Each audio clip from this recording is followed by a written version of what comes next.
Central jail కూలగొట్టిండ్రు, పురాతనమైనది నిజాం నవాబ్ కాలం నాటిది, అక్కడ హాస్పిటల్ కట్టిండ్రు అధ్యక్ష. అదే హాస్పిటల్ ఊరవతల కట్టుంటే పేషెంట్లకు కూడా మంచిగా ఉంటుంది అధ్యక్ష. పురాతనమైన జైలు కూడా అక్కడ ఉండేది అధ్యక్ష. అక్కడ ఎంజిఎం ఉంది, ఎంజిఎంలో సరిగా స్టాఫ్ లేరు అధ్యక్ష. దాన్ని డెవలప్మెంట్ చేయకుండా కొత్త బిల్డింగ్ ఎందుకు కట్టారు, ఆ ప్లేస్లో ఎందుకు కట్టారంటే వీళ్ళకు పర్సంటేజ్ల కోసం కట్టారు అధ్యక్ష. ఈరోజు సెక్రటేరియట్ పాత భవనాన్ని కూలగొట్టారు అధ్యక్ష.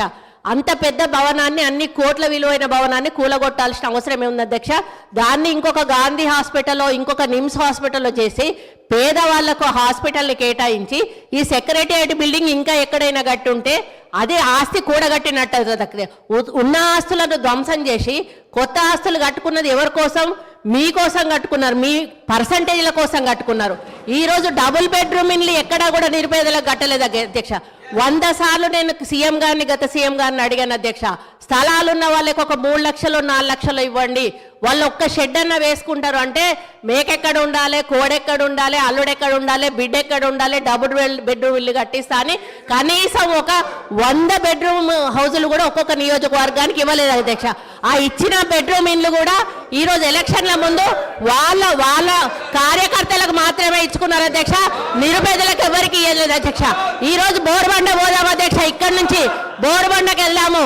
అక్కడ వాళ్ళు టైల్స్ వేసుకొని, వాళ్ళు షెల్ఫ్లు కట్టుకొని 10-10 వేలకు కిరాయిలకు ఇచ్చుకుంటున్నారు అధ్యక్ష డబుల్ బెడ్రూమ్ ఇల్లు.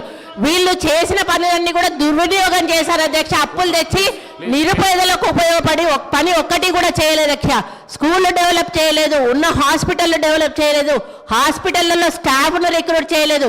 విద్యా వైద్యాన్ని పూర్తిగా నిర్లక్ష్యం చేసిన ప్రభుత్వం ఏదైనా ఉందంటే తెలంగాణ ప్రభుత్వం అధ్యక్ష. Please subscribe to KTV Telugu. KTV Telugu.